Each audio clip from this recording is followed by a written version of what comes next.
I remember the first time I saw someone make fun of my brother. I was in third grade at a parent-teacher conference. My mom was inside talking to my teacher, and my brother, Matthew, and I were waiting outside. Matthew was a little younger than me, and he was sitting on the floor flapping his hands. These two older boys walked past us, and I heard them laughing and mocking Matthew. So I, being in third grade, stood up, put my hands on my hips, and said, "Stop being mean." They just looked at me strangely and walked away. At that moment, though, I didn't realize how many times I would reflect back on that one event in my life. Matthew is currently 22 years old. He loves cats, he loves horseback riding, dancing to Disney music, playing Wii Sports, walking in the park, swinging, and various other activities. Matthew was born on January 1st, 1995. When he was born, I always called him Buddy instead of Matthew, so much so that strangers would think his real name was actually Buddy. As we grew up together, I gradually began to understand that he was different. When I was in 7th grade, there was a call for creative writing entries that depicted something real. So I wrote a poem that depicts some of the hardships that come with having a sibling with autism. He's not crazy. He's my brother. Why do people stare? Why do people laugh? Why do people point? He's not crazy. He's my brother. Why do people make fun of my brother for being autistic? He's not crazy. He's my brother. So my poem in 7th grade won a prize. I'm not sure if they awarded me due to empathy or what, because I didn't write it very well.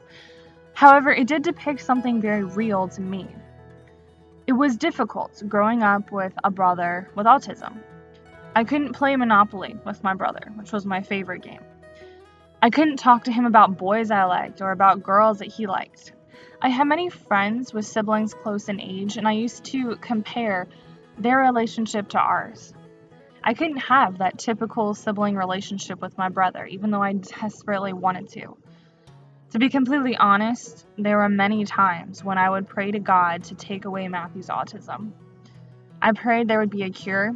I prayed that he would understand. I can see in his eyes even today that he wants to communicate. He doesn't want to be in the dark. But I know that it's just something he will always struggle with. Looking back now, I'm not sure if I was wrong to pray those prayers or not. While I want Matthew to be able to communicate and understand as easily as I do, I also wouldn't want to erase all of the gifts and memories he has given me throughout my life. I saw the staring eyes. I saw my parents fight. I saw him stare at his hands and laugh as if something were there. I remember feeling angry. I remember feeling embarrassed. But I also remember feeling love. Matthew has opened my eyes to a world that would have otherwise been hidden to me. I can see people with disabilities, even the easily hidden ones.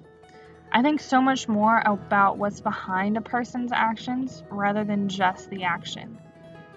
I will never be able to imagine what goes on inside Matthew's head. I don't know what he thinks or why he acts the way he does. I just hope that he doesn't ever suffer or think of his life as difficult, because now I can see so clearly how his life is a blessing to every person he meets. When people are around Matthew, they are better because of him. All of a sudden, people will become kind and caring and sympathetic and understanding. In a world with so much bad around us, Matthew has the gift to make people better. He has inspired me to be better. I am 10 times the person I would have been without Matthew in my life. Typically, I am pretty shy and lazy, and I love staying in my comfort zone. But Matthew's autism inspires and pushes me to do things that I wouldn't have done without him. I am one of the leaders for the Night to Shine event, which is a prom for adults with special needs. And I am working towards obtaining my PhD with a dissertation that revolves around the influence of special needs people. I would not feel comfortable doing either of these things without Matthew's impact on my life. I am proud of standing up for my brother back in the 3rd grade. I will spend the rest of my life standing up for him. I am the person I am because of him.